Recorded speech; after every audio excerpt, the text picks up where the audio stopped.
úspešnými, kde štartujem zo 6. miesta, čo si myslím, že je celkom dobrá štartovacia pozícia, keďže včera som mal dobrý štart, tak verím, že aj dneska bude.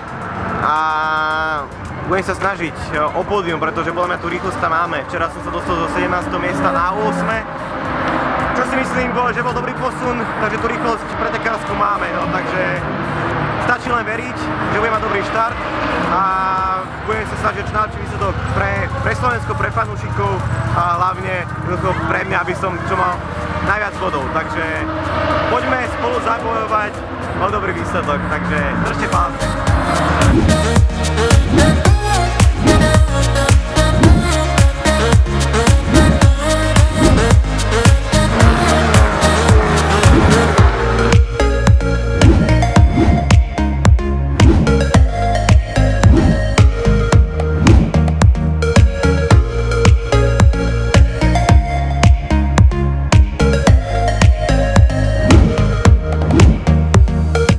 Druhé preteky som štartoval zo 6. miesta, mal som opäť dobrý štart, myslím si, že lepšie ako včera.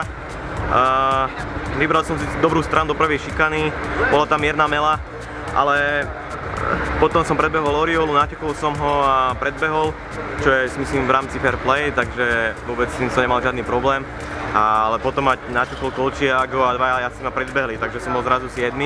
A jednoducho tam sa skoro nedalo už nič robiť, jednoducho posledné kola som už snažil tlačiť, čo to dá, ale už som sa nevedel tak približiť, aby som ho predbehnul. Na tých rovinkách mi to išlo, mal som párkrát na Verneja a párkrát som do neho ťukol, aby som ho tak rozhodil, ale nedalo sa nikde. Tak s veľkým riskom by som to, keby mi možno nič nešlo, tak by som to tam dal niekde, ale chcel som dojsť na bodoch a to je pre mňa zatiaľ najdôležitejšie.